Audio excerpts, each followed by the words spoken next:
Ep24. Okay, we are recording. Hello, everyone, and welcome to the Achieving Unity Success Formula. Glad you all made it here today. Looks like we've had some technical difficulties and people not able to get onto the call. That's one of the things that we did talk about. I'm not going to go back through my PowerPoint slides today because we're short on time. We're already 20 minutes into the podcast, and we want to get into talking to Annette as soon as possible and let her tell us a little bit about her, what she's doing, how she's doing in life, and how she's helping each and every one of us. Because we want to do the best we can with our time today. So, Annette, how are you? I'm just fine, and thank you for having me today here. It's my pleasure. I am so sorry about this. I don't know what the happened as far as when I joined the first time. I think it took me to a different meeting. It may Oh, have taken me to an older meeting or something because I was there. And luckily, thanks to Jamie, who's on the call, she sent me a text and told me that she couldn't get in because there's another meeting on. So there was some kind hmm. of confusion in the process. Not But enough of that. I am so glad you're here. It's going to be a pleasure talking with you. I'm so glad you had the time today. So if you would, let me know a little bit more about you and your journey. It's incredibly inspiring.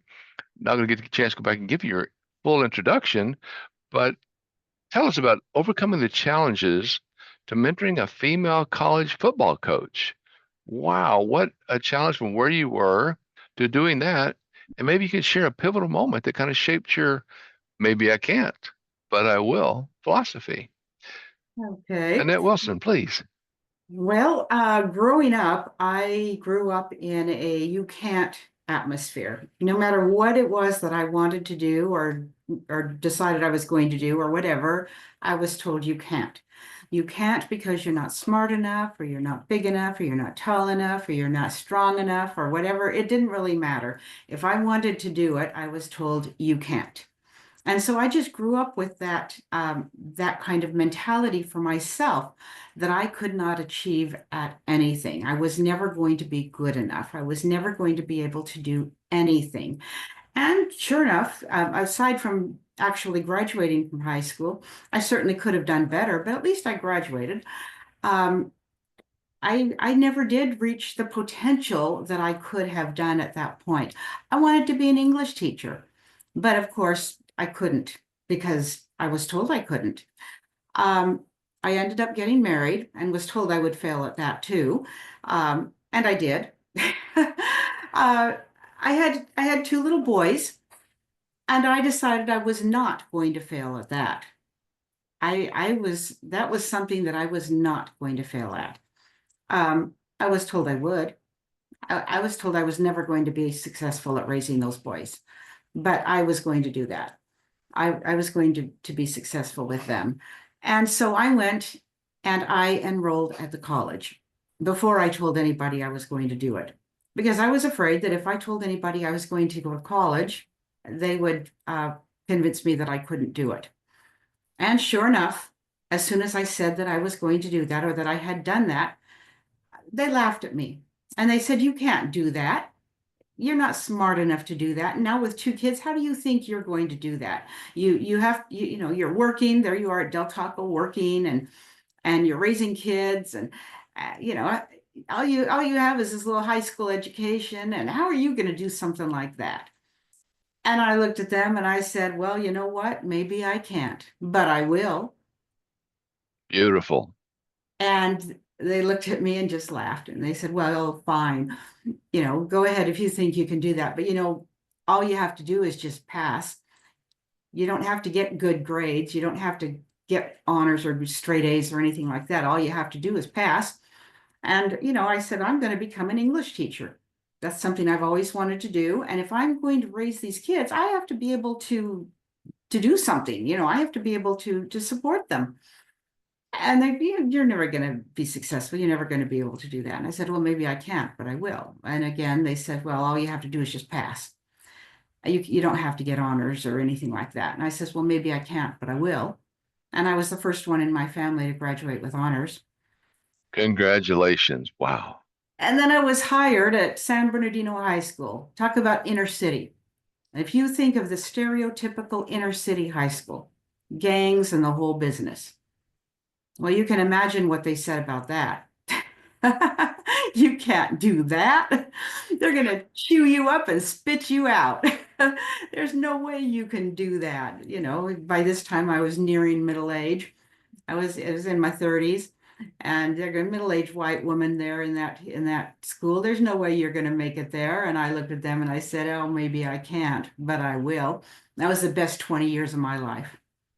I Wow. absolutely loved it there. And you know what I taught those kids?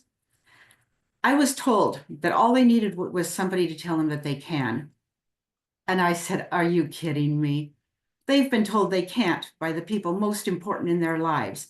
They're not going to listen to me come and tell them that they can. That's not going to work." I said, "But I'm going to tell them something different." And I did. And I said, "You know what? When people tell you you can't, you just look them in the eye and you say, maybe I can't, but I will." That is beautiful. And Out I have chills listening to you. Please continue. out of that came Jasmine. She wanted to play football with the boys. That was back when girls didn't do that. That was a little while ago. She was a freshman. And you know what? She was the first one to play football with the boys in high school.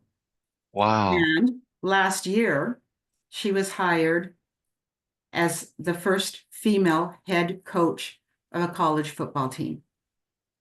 Since then, she's gone on to finish her master's degree at college so that she can be a sports broadcaster, because that's what she really wants to do. But she reached that other milestone. That was last year. This year, Victoria is in her first year of teaching English. She not only graduated high school as the first one in her entire family to graduate high school, but she graduated college with a bachelor's degree and a master's degree and a teaching credential and is teaching English.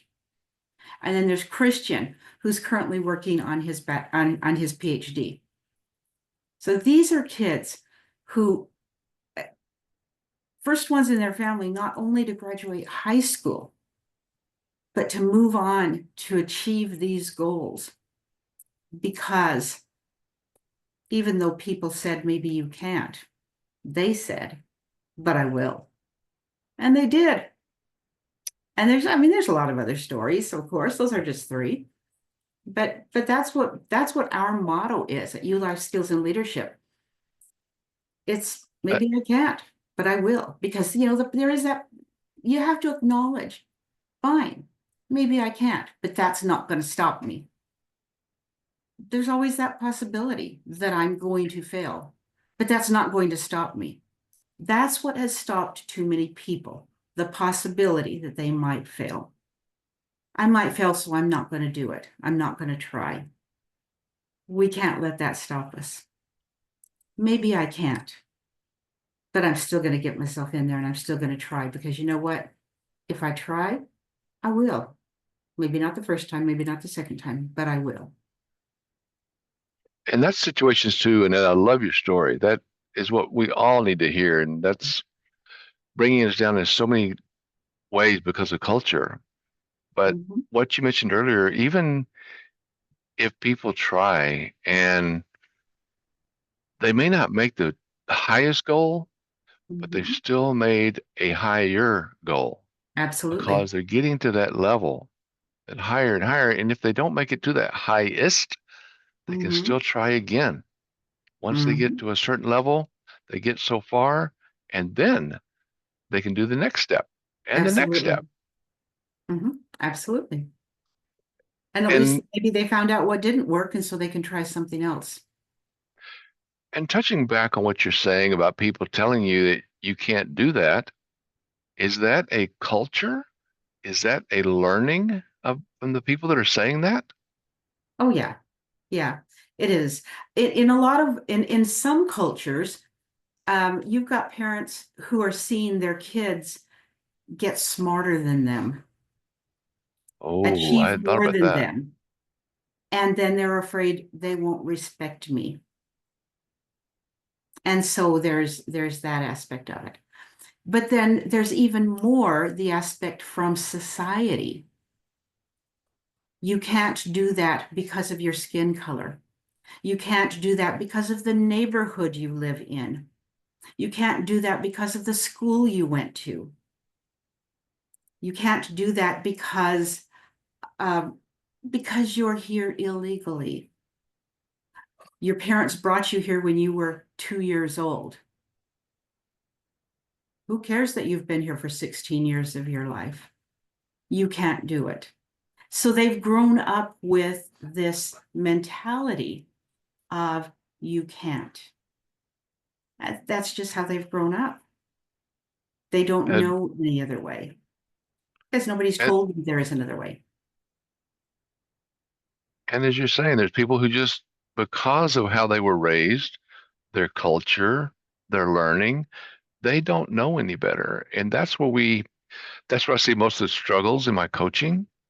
People that once they have that mindset, they don't feel they can remove themselves from Mhm, that mhm, because looking at you and it again, it gives me an awe to see what you have done after being told no all this time.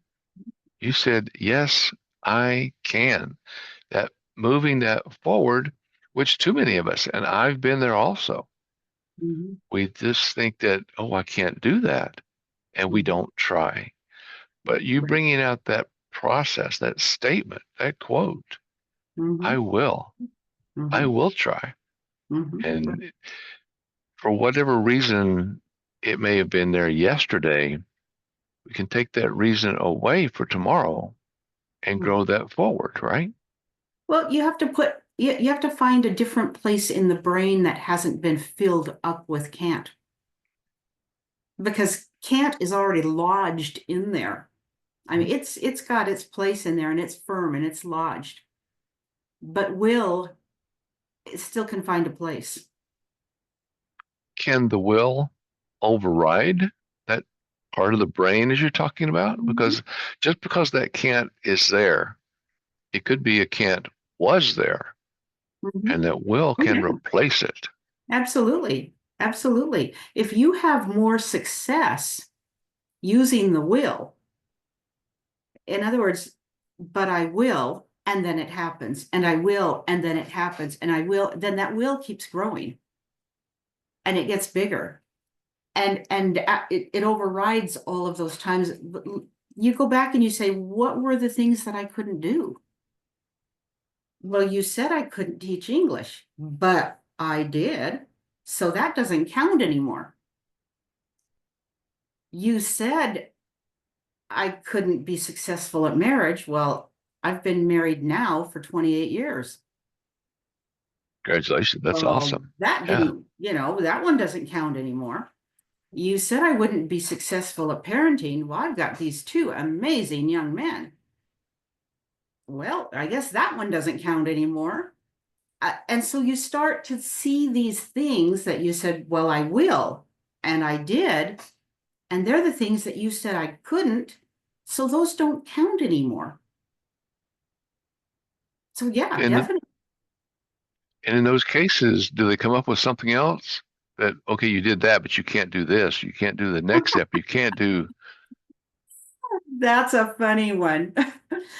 When I retired and I started this nonprofit, and my sisters and my brother, uh, they wanted to know why I was doing it and what I expected to get out of it. And oh, they just had all kinds of questions about, how were we gonna afford doing something like that with retirement, and just very negative, very negative.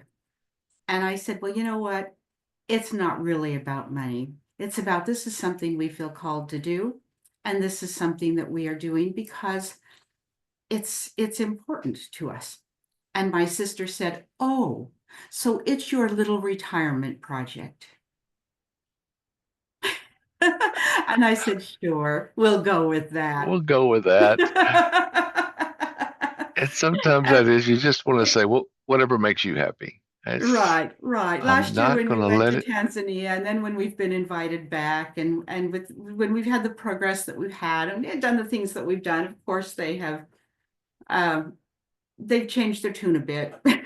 But it's just easier sometimes to let them call it what they will. And it's exciting too, Annette. It's a pleasure, and then it is a exciting feeling to know you and to see what you've done. And it kind of brings out, I think, more in the people that you're around because you didn't let someone else slow you down or pull you down. You just said, okay, I see what you're saying, but that may be for you, but that's not for me. And you have truly taken that and to another level. Mhm, mhm. Well, tell me more. What inspired you to transition from the teaching, as you were saying, to founding the U Life Skills and that Leadership Educational Foundation? Where was the inspiration for that? Well, a couple of things did that. First of all, I had a principal at the school that allowed us as teachers to teach what we knew was working, rather than saying, as long as we did the standards, okay, we had to teach the required standards, obviously, but we could bring in the stories that we wanted. We could bring in the materials that taught the standards. And one thing that I had learned through a conference that I went to is do what you love in the service of people who love what you do.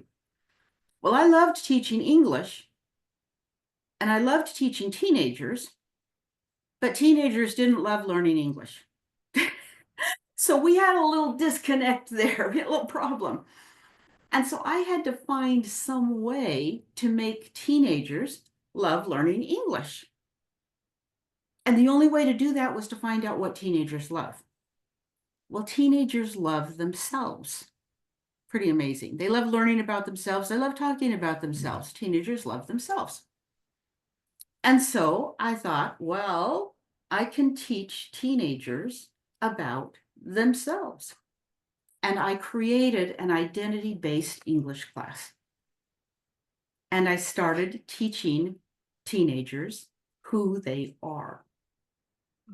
And I brought in science articles and I brought in readings about different things. We did Maslow's hierarchy of basic skills or basic needs. Right. Um, we did a science article on identity. We did a couple of readings, a couple of stories on masks.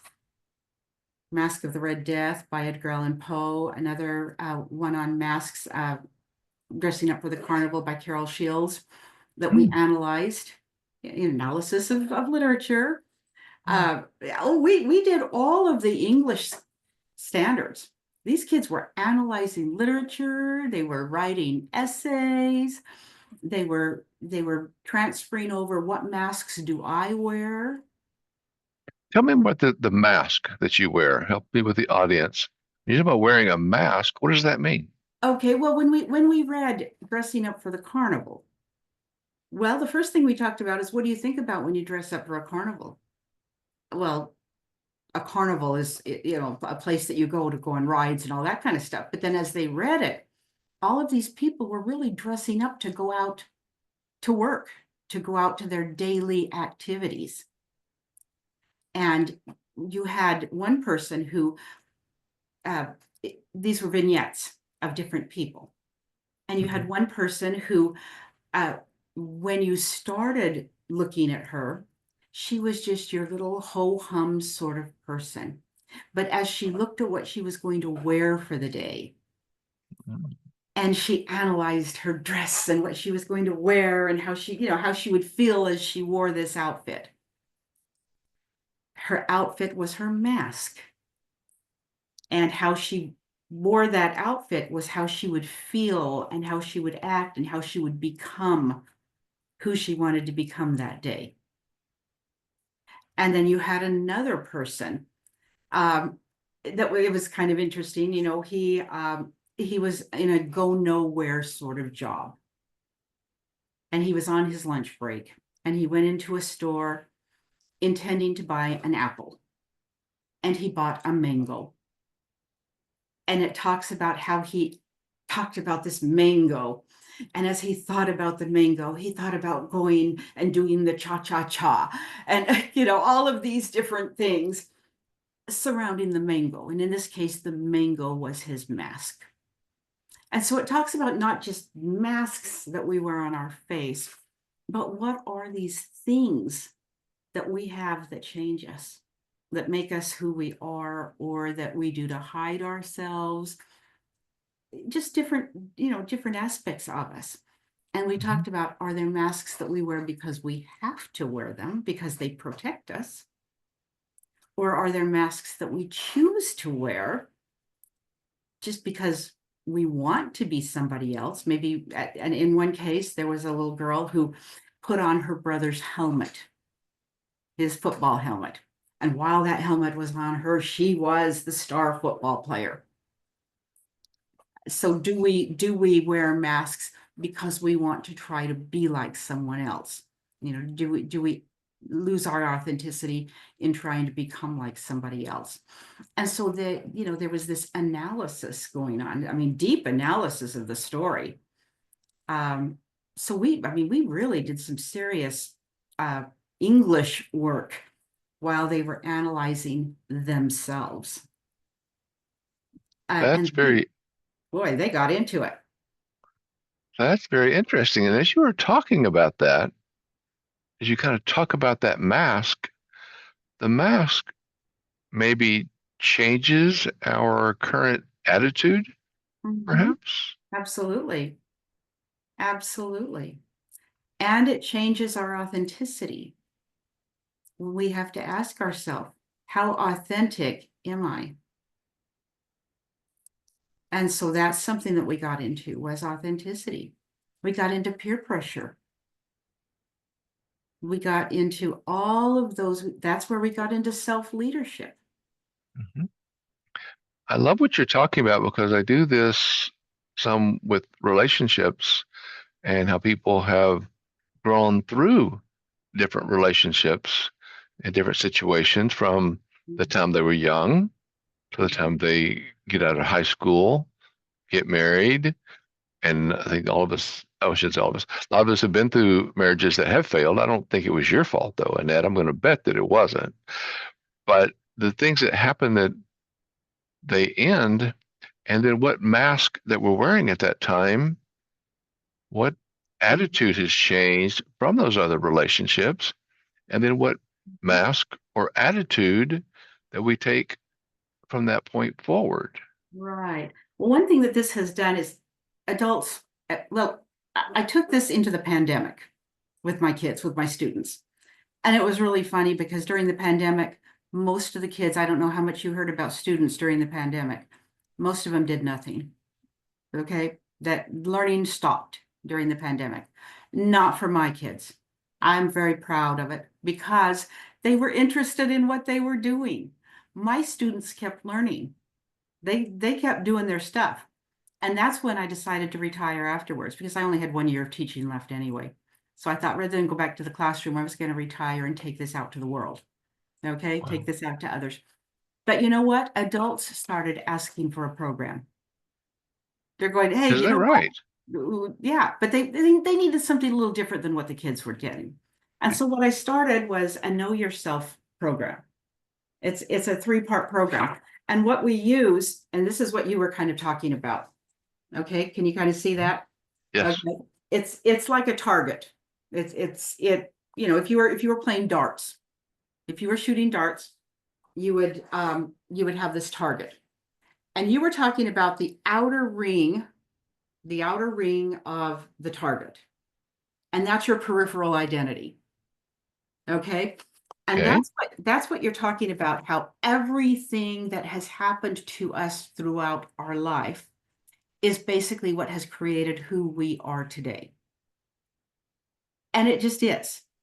And the first thing that we do is we try to identify or we try to become authentic based on our peripheral identity. And that's what my first book is about. It's called Know Yourself: How to Enjoy an Authentic Life. It's available on Amazon. Um, and it's how to enjoy an authentic life based on your peripheral identity.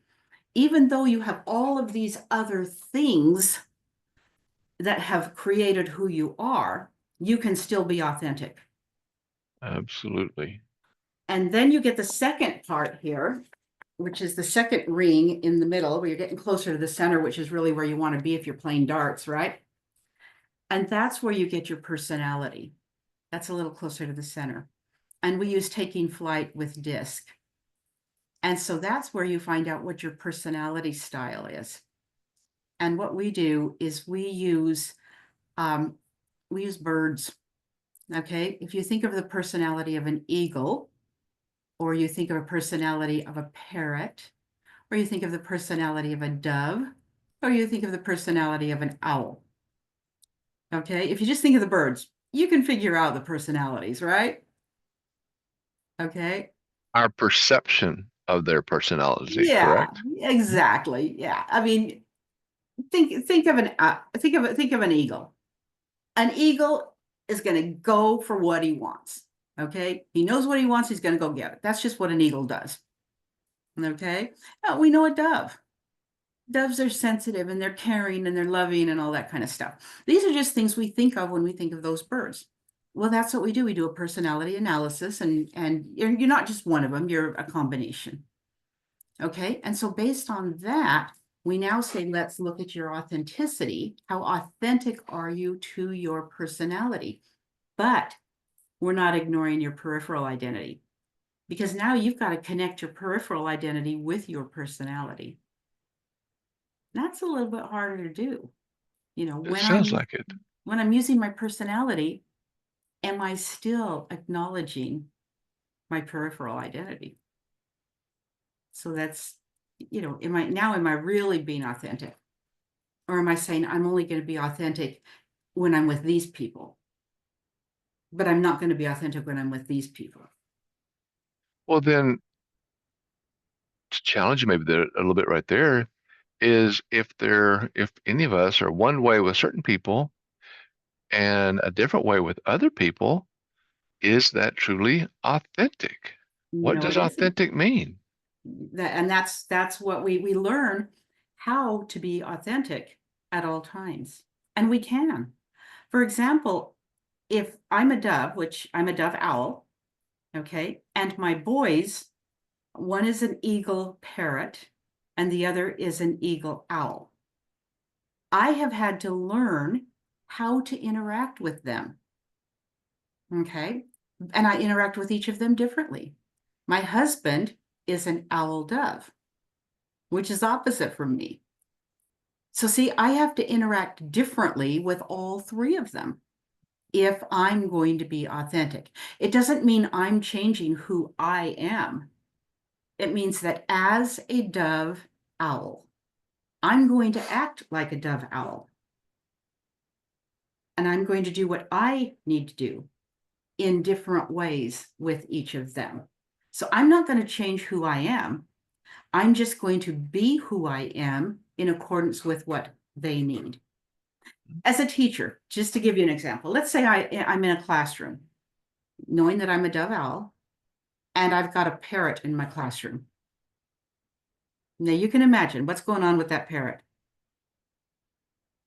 What do you think's happened? What is that parrot doing? It's running around not knowing where to go, what to do, And talking the whole time. and talking the whole time. And talking the whole time to this one and to this one and to this. Yeah, exactly. That's exactly what's going on. And I'm wanting things to be calm and quiet and peaceful, and because that's who I am, right? What am I going to do? And how am I going to honor my need for peace? How am I going to get this kid to sit down and honor his need for a social life in my classroom? Well, what I'm going to do is I'm going to invite that kid to teach my class. How'd that go? Wonderful. Oh gosh. You put that kid right there in front of the class, and he just is the star of the show. Does an excellent job because I've already taught, I've already taught it at that point. That's why he's Right. running around, is because he already knows it. He doesn't have any reason to sit down. He knows all the stuff. Yeah, and what he doesn't know, he'll fake. And then I can come in and say, well, hey, because he doesn't want to get it wrong because that would be embarrassing. It would be embarrassing if he gets it wrong. So he's going to make sure he's looking over at me and all that to get the stuff right. And so we can work together to teach the class. Mhm. But ultimately, he's, the sage on the stage. He's the one teaching the class. He's right up there. Everybody's got their eyes on him. Oh, That's and interesting. yeah. I've got a couple of questions here, if you don't mind. We'll step back just a minute. Then I'm going to come back into where we are right now. First off, you mentioned DISC. That's the Mhm. DISC, right? Yes, yes. And we want to talk a little about what DISC is, or make sure Hmm. everybody on the call knows. Hmm. So, Okay. DISC is a personality profile. It's been out for a long time, like since the 30s. You've got your dominance, you've got your interactive, you've got your sympathetic, and you've got your conscientious. And if you just use those, basically you do your personality profile and you tell everybody, oh, gee, you're a D. Or, oh, you're an I. Just like all personality profiles, you get a letter or you get some designation as to what you are, that, what your personality style is. And just like all of the others, you finish the workshop and you forget about it because who's going to remember that you're a D? You don't remember that kind of thing. And so Merrick Rosenberg said, we need something that people will remember. We need something that you can associate, something that the brain connects with. And so he applied the birds, with birds that you automatically would associate these personalities with. And so he said, what is a dominant bird? When you think of a really dominant bird, what bird do you think of? Which one comes to mind? Well, the eagle. That, we got dominance there. We got a dominant bird. Okay. And you think of which bird is interactive, which bird is the one that's going to meet those qualifications for being that interactive bird. We got the parrot. And where is our sympathetic bird? Well, we got the dove. Okay. I mean, that's just stereotypical sympathetic. Okay. And conscientious. Well, there's the wise old owl. And so these are some stereotypical birds that just fit into those categories. And so that now, when somebody is given their personality assessment, they not only get that, but see, we also we have some little birds. I don't know if you can see them in the back there a little bit. They're kind of small. a little Um, small, but yeah, so you can actually get some little stand-up birds, or you can mhm. we have little keychains, or we've got all of these little things that can help remind people of what they are. I put them on their desk, or they can put them on their backpack, or they can, just little things that are reminders. And then we can not only do that, but when it comes to conflict management, most conflict management is there's one way to manage conflict. Somebody has to give up. Well, here's how it goes when somebody gives up. Okay, this is conflict, right? Mhm. Well, somebody has to give up. Well, this is what happens when somebody gives up. They're back here. But have they really given up? No, they're just waiting. They're just waiting because they're still ready to strike. And then people wonder what happened. Well, they haven't, I mean, they're still there. The other way is, well, let's agree to disagree. Well, that's agree to disagree. And what happens when you agree to disagree? Eventually, you end up like this again. We don't do that. Okay. We say, wow, that eagle has some really great ideas. Okay. I'm a dove. I've got some really good ideas. You know what? Because I'm a dove and I have some really, really good ideas, and the eagle has some really, really good ideas, and we're so different. what are some things that we can do together to have some even better ideas? How can we work together? And so I that's like how we do the conflict management. I like that concept and how you're working on that. And you answered the other question I was going to ask about. You mentioned the owl and the parrot and the eagle. And did you have or do you have a test questions Mhm. that people answer to calculate Yes, we do. these? Okay, good. Yeah, yeah. It's we we actually sell the profile itself for $50, but uh it doesn't yeah, you can just get the profile and get the answer, but that doesn't really mean anything. What I prefer is for people to actually come to one of my programs. We one of them that we do have actually it's starting March 13th, and then we have it for 6 weeks, and then it's off for 6 weeks, and then on for 6 weeks. So it's off and on for 6 weeks, and that's a 6 week building bridges of communication program. Um, Wonderful. and you can find that out on my website, www.youlsl.org. I did put that into the chat. Well, that's what I was doing earlier. You might have seen me looking off, and that's what I did. I put Oh, your okay. website into the chat so everybody All has it. right. Yeah, it's $249 for the entire program. And if you have additional people in your family, it's $100 for each additional person. So the family plan actually is pretty cheap to get the whole family in, and that includes the $50 profile for each person also. So it actually ends up being a pretty good deal for a 6 week program. You get real life scenarios every week. So you're actually practicing. And if you have your own scenario, like let's say, oh, this week, this is something that happened and I just didn't know what to do about it. What can we do? We can work on that. So, I mean, if nobody has a real life scenario, I've got my own, I've got plenty. So, um, scenarios that are not only family based, but work based or just life based. So, Wow, that, um, how to deal with different personality based situations. and I think you said it's 6 weeks. It's a 6 week course. The first one How many starts March 13th. how many hours per week? It's 1.5 hours. It's Okay. it's it's on Thursdays. So Mhm. it's every Thursday starting March 13th at 6:30 It's Pacific a Standard live Time. course and It's online. online, but It's it's online. live. You were talking to them Oh on yeah, it is live. live. I'm talking to them. Right. Yep. Mhm. Yeah. Great. That's like a wonderful program. All right, hmm now if you don't mind, since you answered those two questions so well, let me take you back to, I think it was the parrot that you had in the classroom, teaching the classroom. Did I get that right? Oh no, that was a student. Right. No, I mean, but he was the Oh, student. the parrot. Yes, yes, that was a Okay. parrot. How did the rest of the students and how do you work with those situations where you have a student, maybe in the parent mentality, and then you do have some eagles out in your audience or maybe some owls out in the audience? How do you work those situations? Okay, that's good.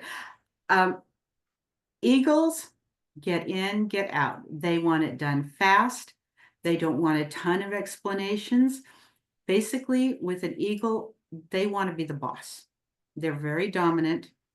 And what's often going to happen with them is um, if they if you're having an issue with an eagle and you're a dove, for example, okay? When I had an issue with an eagle, it was generally the eagle wanted to they wanted to prove to me that they were boss. Okay, they wanted to make a statement is what they were trying to do.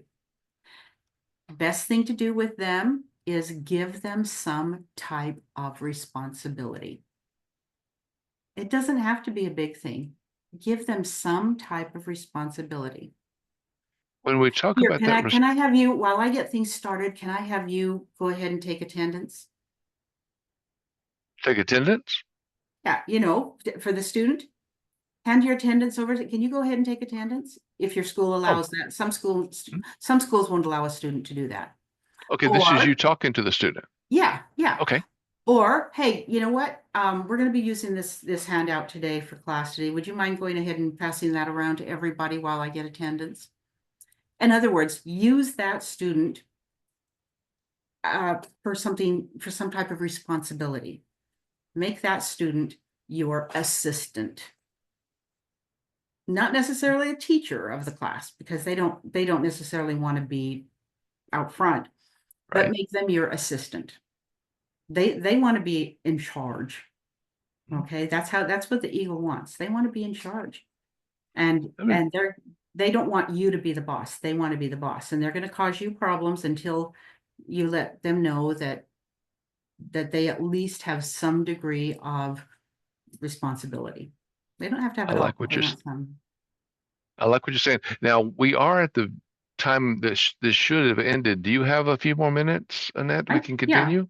yeah, Maybe I do. about 10 more minutes will be okay. Yeah, yeah, Okay, I'm good, okay. because the technical difficulties put us back about 20, and we took away which of course takes away the introduction. But if we could go for about 10 more minutes, I'd Yeah. like to hear more Mhm. about what you're talking about, because the way we work with people, each of us could use this on our Mhm. day-to-day lives, right? Yeah, yeah. We wouldn't have to be a teacher. No. It's just Okay, another thing is, let's say you've got you want your kid to clean their bedroom. Okay, you're going to ask different things. That's one thing, getting the kids to do the jobs around the house. If you are an eagle parent, you want them to do the job, end of discussion. Okay, no matter what it is, do the laundry, end of discussion.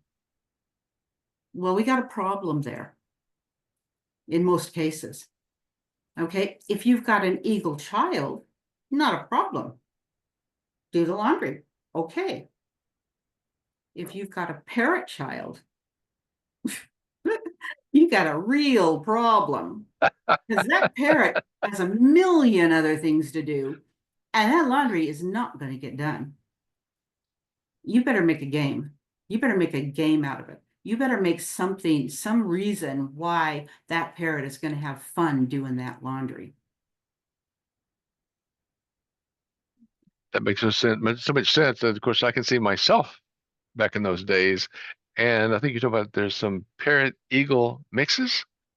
Oh, yes, my son, absolutely. For him, it was we had races all the time. Oh yeah. You know, uh once the dryer stopped, okay, I'm gonna set the timer now. Let's see if you can beat the time from the last time you folded clothes. And he could get it done, because he wanted to beat the time. Hmm. So There's yeah, a challenge included in what you're talking about. absolutely. Parrots have to have fun. That's just what you have to remember. A parrot has to have fun. Okay. Now, And again, that fun is based on what their definition, how oh yeah. they Oh see yeah. that Mm-hmm. fun, right? Mm-hmm. Okay. Yeah. Mm-hmm. Right. But for a child, often that fun is competition. Now, with an eagle, competition is important too. So that is another thing that you can do if you've got an eagle, um, an eagle parrot, or even if you have an eagle owl, like I had an eagle owl and an eagle parrot. I could combine the two. I could put competition between the two of them, but I had to do it a little bit differently. My eagle owl one, oh gosh, owls, they have to have everything organized. It has to be just right. Okay. So I would have to say, not only do you have to have it all folded, but everything has to be in the right piles to make my owl happy. Mhm. Do you put a value on that right pile? Do you get a buy-in, perhaps? As they got older. Okay. Yeah, yeah, there comes a point when they absolutely do need to have something there. But yeah, yeah, there does come that point.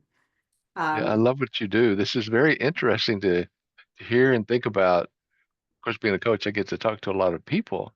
Mm-hmm. And seeing what you do and sharing those ideas and those concepts about Mm-hmm. the different birds and the types of birds Mm-hmm. and how they, in some ways, are very far apart, but in some ways, like you're saying, where they come together.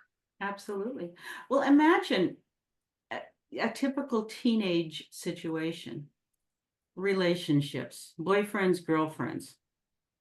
Okay. Imagine you have a son or a daughter that has just broken up with their first boyfriend or girlfriend, and they're a dove. Okay. This is a dove that's just gone through their first breakup, and you're an eagle. What's your first inclination to do? If you're an eagle, your first inclination is going to be, oh, there's lots of fish in the ocean. Okay, get over it. No problem. Hey, you know what? This is your first love. It's not, big deal, right? That's an eagle's life. Oh well, if you're a parrot, it's like, let's go out and have some ice cream. Maybe you'll see some other guys out there while we're gone, or let's have a party. Let's invite everybody and make them jelly. Yeah, it's gonna be that kind of a thing. You can see that kind of a situation. But this dove is heartbroken. Doesn't want to do any of that kind of stuff. The best thing to do for that dove is go and put your arm around him and say, "Hey, this must be a really rough day for you. The ice cream doesn't hurt." But let's do it. Let's sit down and have a bowl of ice cream, and you know, just I know this must be a really rough day for you. Things will get better, but you know what? For today, let's just you know, let's Uh, just sit here and maybe watch a movie or something. That's all they need. mhm, They don't need you to tell them that there's a million other guys there. mhm. They just need to know that you care. So do you see the difference? I do. I think that's a very good definition. I've never thought about it in that bird scenario that you Mm-hmm. built. And I've seen the disc, the ISC, and those, and of course, the Mm-hmm. Myers-Briggs. And this is a Oh, yes. very interesting concept that you have put together with this. And I mean, in a very positive way when I say the bird mentality, because it Mm-hmm. matches a lot of the way, as you've shown with examples, a lot of the ways that we act or don't act, and how our attitudes Mm-hmm. Mm-hmm. can lead us, guide us into certain momentums that may not be where we want to be, back to that attitude process, Mm-hmm. that Mm-hmm. mask you're talking about, that Mm-hmm. mask that we wear. It brings another level of consciousness, Right. right? Mm-hmm. Oh yeah. Oh yeah. Yeah, that's interesting. All right. Well, it's about 7 minutes after. We've got a few minutes here, but what I'd like to do is tell me just a little about the most significant challenge that you face in establishing these skills. Could you just touch on that quickly before we get into our closure? I think the What most was, significant challenge that we have is just getting the word out, you might say. Um, we had hoped to get more entrenched in the schools, to get this into a lot more schools, but it seems that a lot of times the schools, they say, "Oh, we really like this. This is a really great program, and I can see how this is really going to be effective, but we want other schools to do it first." And we want to see the success in other schools. And I'm like, "But I'm a teacher, or I did this as a teacher and it worked." Oh yeah, but we want somebody else to do it first. And wow. so that's really been a struggle.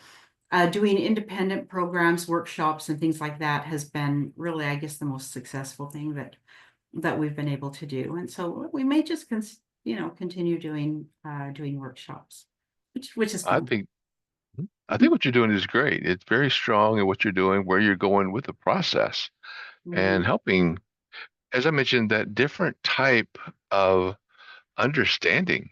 And I think a lot of people have seen DISC and they see it pretty much as another technical Mhm. As I've talked to people, that it's too, maybe even though it, like you said, it was from many, many years ago, but it's still very, maybe, I don't know if computer is the right word, but technically driven in the way it Yes. works. Mhm, mhm, But as you bring another perception to what you're bringing forward with this bird association mhm, mhm, and our concept of each of the birds, it makes a mhm, huge difference. And I think in what we're doing and how we do them. mhm, mhm. It makes it sticky. It sticks to you. It makes Mhm. it something that you can remember. And I think we can relate to it better because who doesn't, good or bad, Mhm. um, what the parrot and the parks, but good or bad, you have a concept of birds. Well, And and you then know, as you, that's another thing that's important is behavior isn't bad. Sometimes you overuse your good traits. And when you overuse your good traits, they are seen as being bad because you've overused them. Think about the aggressive nature of the eagle, the dominant nature of the eagle. We need that. We need that leadership quality. We need that dominance. But if it's overused, it becomes very aggressive and becomes what we see as very negative. And so it it's does. teaching them how to pull it back, not how to eliminate it. When to use it and not to overuse it. Exactly. Correct. Great. Thank you so much, Annette. I appreciate it. Again, thank you for being here. Do you have any last minute words in closing? How can they get in touch with you? We've mentioned the website. Again, it is in the chat. Is that the best way? That is the best way. You can also just contact me at Annette at youlsl.org and let me know what you're interested in. And I will, we do design programs for organizations.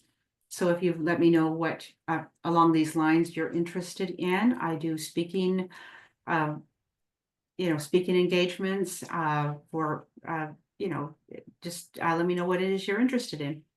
Okay. And you do them online. You mentioned that earlier, right? Mhm, mhm. Okay. Do you do workshops on site? I do, yes, I Okay. either way. Yeah, I will do So them. I will do if them someone was live. to I will do contact you, them on online, and I'm also in the process of creating some as classes that you can purchase as well. So I'm in the process of doing that as well. and So I appreciate that because as we work together, I hope I can help you continue to help you growing forward because that's a lot of what we do with the achieving unity. That comes sometimes we don't think about the power. I mean, you talked about the eagle, but so does the parrot and the owl. We all have power at times, and we forget that the encouraging, inspiring, and including others is powerful. It's like the mhm, power is the middle of empowerment and helping others to grow. As I mhm, also see what you're doing in mhm, helping people understand, and I love that mask mhm. thought process you're talking about because we do. A lot of Yep. the masks that we wear are yesterday's philosophy, perhaps, Mhm, mhm, mhm, that we've brought forward and mhm, things that have happened that we've hung on to that we know didn't work. mhm, mhm. And that sure brings that forward in what we're doing and where we are going forward. And as you do, you work with people personally and professionally, right? Mhm, mhm. Oh, yeah. It's a concept that we can use at the office, wherever we may work. We can Mhm, use it at mhm, home as well, mhm, mhm. use it Yep. socially, Mhm, even in this meeting right here. mhm, mhm, I think as we talk about this back and forth, maybe mhm. we can see some of those bird philosophies in Yep. each of us. Yep, that's right. Yep. The people in the audience, the people that listen to this later, as it will be published to YouTube and it will be out there in a couple of days.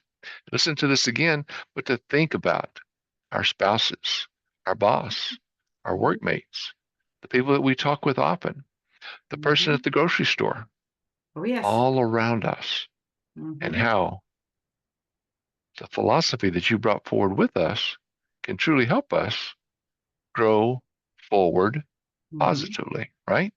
Oh, yes. All right. Absolutely. And then Oh, again, your website is in the chat. I hope everyone takes a chance to look at that. Go out to your site, get a chance to get to know you. Do you have anything, a document, a PDF, or anything they could download or to view quickly um, from your site? I looked at it earlier. Now you have a very impressive site. It's good for people to go see. well, let me see. I thought I had sent you one. Hmm. Perhaps I I did have it not. here. Did I send, Hmm.